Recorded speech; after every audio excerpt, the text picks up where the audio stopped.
10 million carats of diamonds were lost. They got away with 100 million in uncut diamonds and then gave it all away to the poorest of the poor in the slums of Mumbai. Who in the world would do that? What kind of people are we dealing with here? Utah and his best friend Jeff were well known on social media for their extreme sports stunts. This time, they wanted to push the limits even further. The challenge was to ride their motocross bikes across steep hills where no paths existed. Jeff hesitated, unsure if it was worth the risk. But Utah, always fearless, told him to just follow his lead and everything would be fine. The two of them set off, engines roaring as they bounced across the rugged terrain. Rocks scattered under their wheels, and the ground shook with every jump. They rode side by side, weaving through the dangerous hills, showing off the skill that had made them famous. For a while, it looked like they had everything under control. Then they reached the edge of a massive cliff. Utah didn't slow down. He launched himself into the air, flying across the gap, and landed perfectly on a tall stone pillar that stood alone on the other side. Jeff followed right after, but his bike carried him too far. He overshot the landing, and in an instant, both he and his bike tumbled into the abyss. Utah skidded to a stop, staring helplessly as his best friend vanished before his eyes. 7 years later, Utah was no longer the same man. The guilt of that day never left him. He had abandoned his old life and was now training as a candidate for the FBI. His boss, Delroy, questioned him about his reckless past. Utah explained that he was searching for the discipline he had lacked before, but Delroy wasn't convinced. He believed Utah was still running from the truth about Jeff's death. He challenged Utah, saying that if he really wanted to be an FBI agent, he would have to prove himself worthy. At the same time, strange and daring crimes were happening around the world. The first case took place in Mumbai. 3 masked robbers on motorcycles burst into a skyscraper jewelry store through the elevator shaft. They stole 10 million carats of diamonds, then smashed through a glass wall and parachuted out of the building, which stood more than 400 meters high. Instead of keeping the diamonds, they scattered them across the slums below, leaving the poor to collect the treasure. The second case happened in a remote village in Mexico. Out of nowhere, money began raining from the sky. People rushed into the streets, laughing and shouting as they grabbed the bills that floated down. High above, 2 men dressed in black had opened the cargo hold of a money transport plane. They threw out 2 large crates of cash, then jumped from the plane themselves. As they fell, they cut open the bundles, sending tens of millions of dollars flying through the air. The 2 men then steered their parachutes straight into a massive cave hidden in the rainforest, only opening them once they were deep inside the darkness. Utah felt that the way these criminals operated was strangely familiar. He dug through the FBI database, searching for patterns, and then rushed to his boss with what he had found. He believed the cases were connected. These men were not just thieves. They were chasing something bigger. They were trying to complete the 8 Ozaki challenges. The Ozaki challenges were legendary, 8 nearly impossible ordeals, each one designed to honor the power of nature. They were created by Ozaki, a master of extreme sports, who believed that completing them would bring a person to nirvana, a complete transformation of body and mind. But no one had ever finished all 8. Even Ozaki himself had died during the 3rd challenge. Utah pieced together the evidence. In one earlier case, robbers had set fire to a forest, then escaped by kayaking through the deadly rapids of the Congo River. That was the first challenge, called Emerging Force. Later, some of them had leapt from the top of Mount Everest,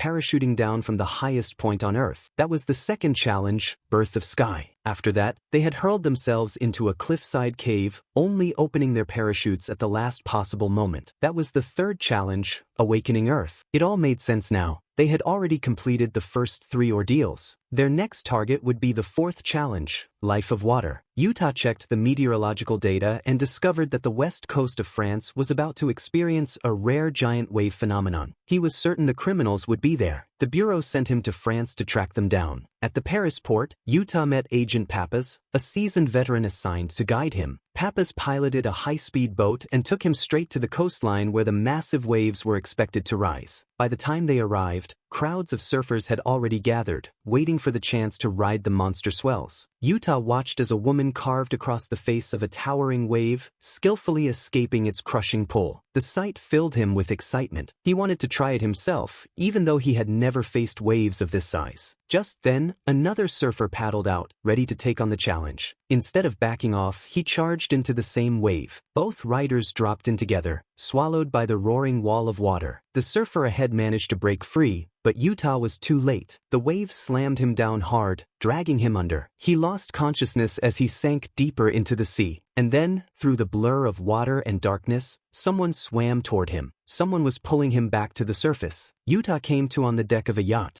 The man who had dragged him out of the water was the same surfer whose wave he had stolen. His name was Bodhi. He could have finished the challenge, but instead he gave it up to save Utah's life. Bodhi welcomed him with an easy smile, though the rest of the crew kept their guard up. Among them was the woman Utah had seen riding the giant wave earlier. Her name was Samsara. She coaxed him back into the sea, and together they drifted under the night sky. That moment turned soft and intimate, the two of them wrapped in the calm of the ocean. By morning, Utah found Bodhi waiting for him. Bodhi admitted he had known of Utah's reputation for years. What puzzled him was why a man like Utah had shown up here. Watching him surf, Bodhi said he saw recklessness, not respect for the forces of nature. He warned him to walk away before it was too late. Back on shore, Pappas grew impatient. He felt Utah had wasted his time and wanted to pull him back to the States. But Utah refused. He was certain Bodhi and his crew were the ones behind the daring crimes. He begged for more time, convinced he could prove it. Not long after, Utah tracked them down again, this time in an underground boxing ring in Paris. The crew bristled when they saw him. They demanded to know how he had found them. Bodhi stepped in, calm as ever, and claimed he had brought Utah himself. Utah told them he wanted in. Bodhi tested him the only way he knew how. The two stripped down to their shirts and squared off in the ring. Fists flew, blood sprayed, and the crowd roared. Utah fought hard, but Bodhi's skill was on another level. He dropped Utah to the floor, leaving him beaten and humiliated. Utah thought that was the end, but later, Bodhi surprised him. Instead of shutting him out, he invited Utah to join their next ordeal, the Ozaki challenge known as Life of Wind. Utah followed them into the Alps. The group hauled their gear up the mountain, and Utah struggled under the weight of his pack. One of the men told him to check inside. Confused, Utah asked what they meant. They laughed. They had slipped a heavy stone into his bag as a prank. But the rock wasn't just for fun. Bodhi told them to ready a stopwatch, then hurled it off the cliff. They waited, listening.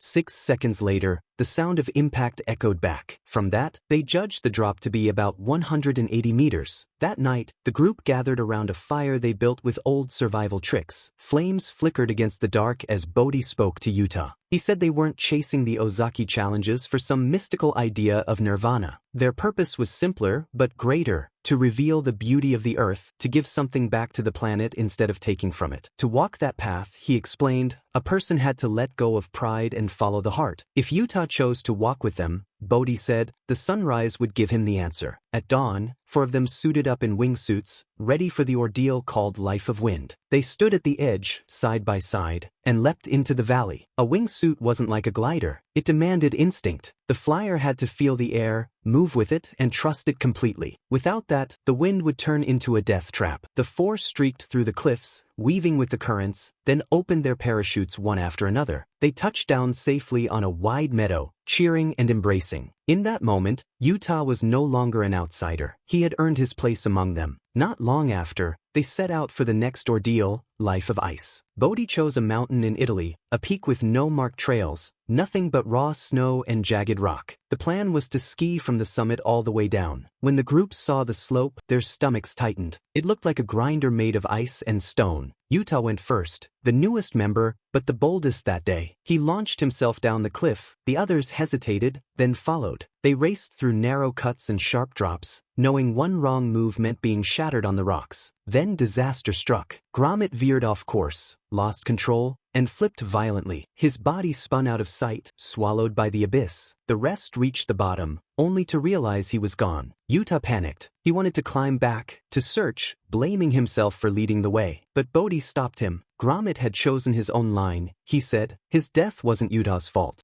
They found Gromit's body and gave him a farewell in the old way, Utah couldn't shake the guilt. He drowned it in alcohol, sitting alone. That was when Samsara came to him. She told him her truth. She wasn't just part of the crew. She had been adopted by Ono Ozaki himself, the man who created the challenges. Bodhi, too, had been Ozaki's disciple. The world believed Ozaki had died during the third ordeal, awakening Earth. But Samsara revealed the truth. He had completed it. His real death came later, when a whaling ship struck his boat in the Atlantic as he tried to protect the whales. A boy had been with him that day. That boy survived. It was Bodhi. From then on, Bodhi carried his master's mission, but it had grown into something more, an obsession to finish what Ozaki had started. As Samsara spoke, Utah listened. Their pain, their stories, their paths seemed to draw them closer. That night, their bond deepened. The next morning, Bodhi led Utah to a mining site that had been stripped bare for more than 20 years. This time, it wasn't about chasing a challenge. Bodhi said they were here to give something back to the Earth. His teammates opened a suitcase, and inside were blocks of C4. Utah's stomach sank. What Bodhi called giving back meant blowing up the mine and burying it forever. Utah shut his eyes in anguish. The truth he had tried to deny was now clear. Bodhi and his crew were the same criminals behind the earlier heists. And now, Utah had to decide where he stood. The group split into two teams. Bodhi took Utah with him to intercept the security convoy, while the others rode motorcycles up the mountain to plant the explosives. Bodhi drove a jeep like a battering ram, smashing into the trucks loaded with minerals. At one point, he even sent a security vehicle tumbling off a cliff. When everything was ready, Bodhi held the remote in his hand. Utah couldn't hold back any longer. He revealed his true identity. Get out! Get out!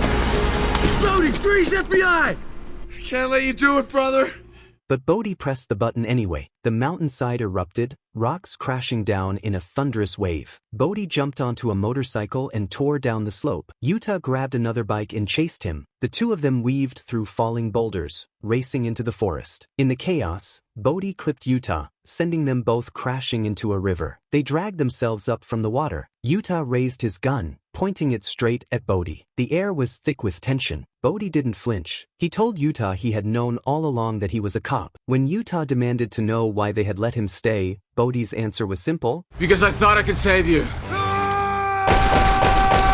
Soon after, Utah was hauled back to FBI headquarters. His superior was furious. Utah had crossed the line. He hadn't reported Bodhi's location, hadn't stopped the crime, and on top of that, he had grown close to Samsara. Hall suspended him on the spot. Hall also explained that the government had frozen the financial accounts of Bodhi's sponsor. Without money, the group would be unable to continue. But Utah knew better. He understood Bodhi's determination. Cutting off the funds would only push him to commit more crimes to finish the challenges. And Utah was right. Surveillance cameras soon picked up men in black riding motorcycles through the city streets. They were still out there, moving fast despite the arrest warrants. Utah studied the timing. It was Saturday. Only one bank was open, perched on the main road at the top of the mountain. He was certain that was where Bodhi and his crew were headed next. Utah climbed into Papaz's car. The old agent handed Utah a gun. He didn't want to see the young man die in front of him. Instead of following the main convoy, he cut across a side road, racing up the mountain. At the top, the scene was chaos. Police cars boxed in the bank's entrance. 3 masked men in black stormed through the glass doors, spraying bullets from their submachine guns. The firefight erupted instantly. Utah wanted to step in, but no one was listening to him anymore. Then one of the gunmen ripped off his mask. A hail of bullets struck him down, and he collapsed on the spot. The other hurled flashbangs, blinding the officers, and bolted on motorcycles. Utah locked onto one of them. Convinced it was Bodhi, he fired at the bike's tire. The rider ditched the motorcycle and sprinted away, leaping onto a sightseeing cable car. Utah refused to let him escape. He scrambled onto the roof, then hurled himself onto the moving car. Smashing through a window, Utah burst into the cabin. The masked figure inside raised a gun. Utah fired first, acting on instinct. The shot landed. He rushed forward, tore off the mask, and froze. It wasn't Bodhi, it was Samsara. Shock and rage hit him at once. Bodhi was standing on the opposite platform, watching. Utah wanted to charge straight at him, fists ready, but a train thundered between them. By the time it passed, Bodhi was gone. No one knew where he would strike next. Utah spread out a map, marking every place where Bodhi had completed a challenge. The pattern became clear. The first 6 ordeals all drove downward, but the 7th, Master of 6 Lives, would climb upward. It was a free solo ascent, no ropes, no safety, nothing but bare hands against the rock. Utah was certain Bodhi would choose Angel Falls in Venezuela, the place where he was born. But Venezuela was outside U.S. jurisdiction. Officially, Utah couldn't go. Unofficially, Pappas used his experience to get him there. Angel Falls towered above them, one of the highest waterfalls in the world. At its base, Bodhi stood with his last remaining teammate, Gromit,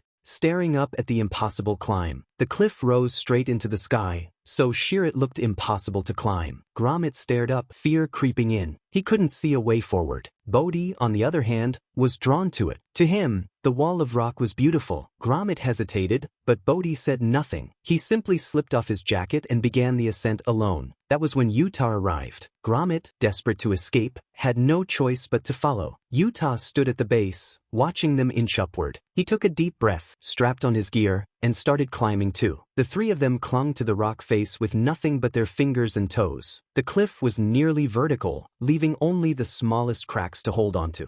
Every move was a gamble with death. Gromit tried to leap for a higher grip, but his hand slipped. His feet dangled in the air as he clawed at the stone with one arm. He fought to pull himself back, but it was no use. His strength gave out and he fell.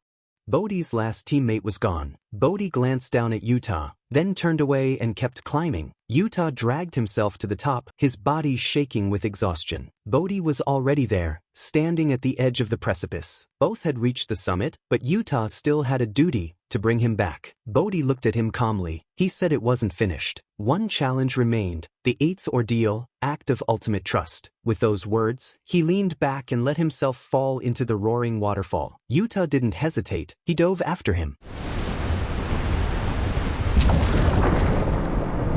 The impact battered his body, but somehow he survived. He surfaced, gasping, bruised and bleeding. Bodhi was nowhere to be found. Pappas suggested the river had carried him away, but Utah knew in his heart that Bodhi was still alive. Later, the Pacific Ocean rose with waves unlike anything seen before. Utah, now hardened as an FBI agent, flew in by helicopter. He landed on a small boat rocking in the storm. At the oars was Bodhi. He had survived. Bodhi had returned for one reason. During the earlier life of water ordeal, he had abandoned the wave to save Utah. That meant he had never truly completed it. Now, this was his final chance. The wave before them was monstrous, higher than anything he had faced. Riding it would mean no return. The 2 men shared their last words, a farewell between brothers. He let Bodhi go. Bodhi paddled into the towering wall of water, knowing it would take his life. The waves swallowed him whole. Utah watched, powerless. Bodhi was gone, and as the sea raged around him, Utah began his own journey through the ordeals, uncertain if he was still an FBI agent or something else entirely. Well, that's the end of this story. Did you like the original movie with Patrick Swayze and Keanu Reeves more or this one? Let me know in the comments below.